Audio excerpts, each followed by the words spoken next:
So what is really going on in the Middle East? Russia supplies all of Europe with gas. The American Zionist goal was to compete with Russia and the Nabucco West pipeline. The aim of the Nabucco pipeline is to diversify the natural gas supplies and delivery routes for Europe, thus reducing European dependence on Russian energy.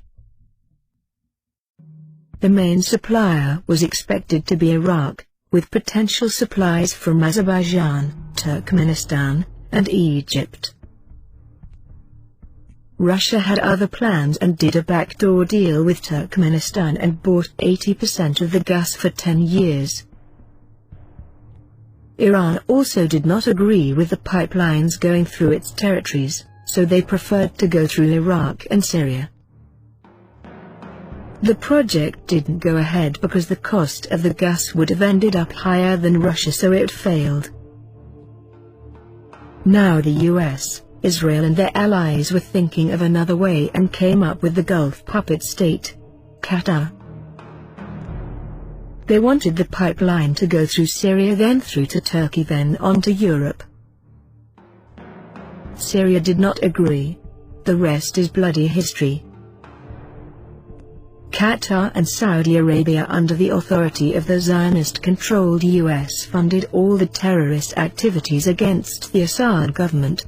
With the Zionist-run world media empire, the cover story for this bloodshed was covered by fairy tale stories to the 96% of the walking zombies across the globe.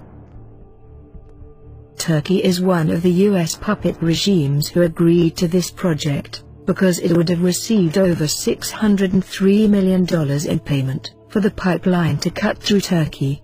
Turkey would have also have got the gas cheaper than they are currently getting from Iran. Meanwhile in Syria, things are going well for the Syrians on the ground.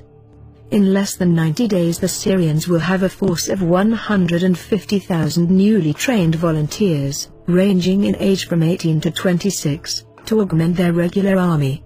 This will greatly increase Syria's ability to respond quickly to attacks from NATO's mercenaries.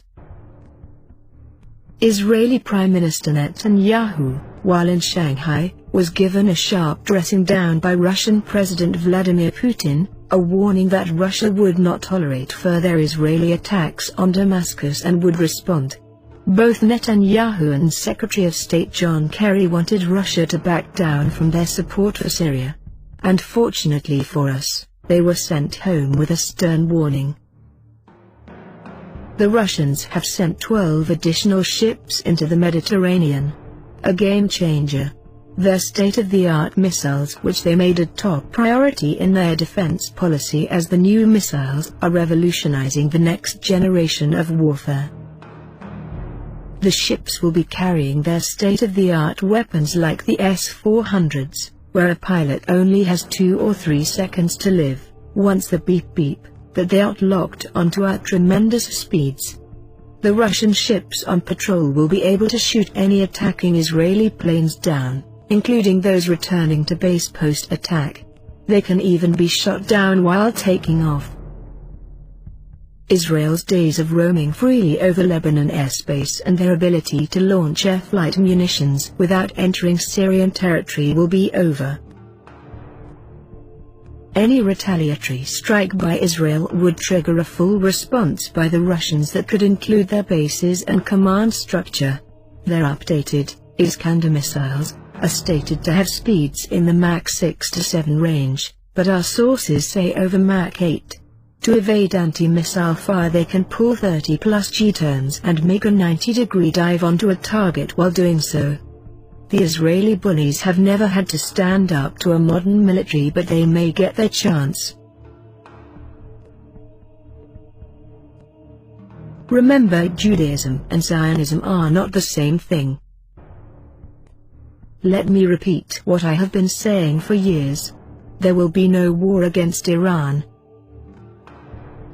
Through sanctions, Iran has developed their own arms-making industry. They have advanced technology that can bring down the most sophisticated drones. They also possessed scalar and EMP technology that can stop a high-tech ship in its tracks, not only a ship but can shut Israel's cities down. They did electronically hijack that CIA drone which Obama demanded they return. Instead, the Iranians have built new drones with advanced attack and surveillance capabilities. They even have a new stealth drone. Iran, Syria and Hezbollah have at least 150,000 missiles they can fire at Israel and at U.S. forces in the region. They can sink every U.S. ship in the Persian Gulf and the Eastern Mediterranean. They can take out all 35 U.S. military bases in the region ranging from Afghanistan and Iraq to Bahrain and Turkey. Iran has lots of Mach 3 solid fuel missiles with advanced guidance systems. They have Russian-made anti-ship missiles and high-speed supercavitating torpedoes. They have 130-mile range rocket artillery with 1,322-pound warheads. Our ships would be blown out of the water in the first 90 seconds. All 35 of our bases would cease to function in 5 minutes. And things look even worse for Netanyahu on the Israeli front against Lebanon and Syria.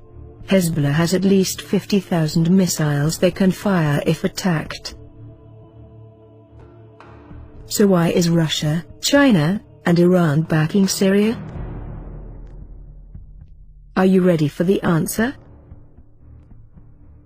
Syria has discovered that it has the biggest gas reserve in the whole world. They found 14 oil fields in the Syrian territorial waters. They discovered the main center of the gas in Qara, Syria near Homs. Only 4 of the oil fields can produce as much as Kuwait in one day alone. 1.6 million barrels a day. According to this researcher, the company called Ansys and J-Tech that found these oil fields were later bought by the US, so the US know about this find. Are you starting to put the dots together? UK, France, Israel and its allies all want a piece of the action but has so far failed. Israel also discovered oil and gas to be self-sufficient and can also export as well, but they have only 1/10 of what Syria has discovered. Over 100,000 Syrians have been killed by the invading thugs. They have butchered unarmed women and children. They have burned down mosques and churches. They gouged out the eyes of priests, cut and eaten the hearts of soldiers, all in the name of oil and money under the disguise of a revolution.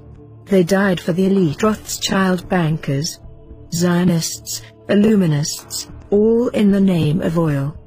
The financing of extremist religious terrorists directed by Mossad and other intelligence agencies throughout the world. All the puppets of the world have been paid off with the blood of innocent women and children.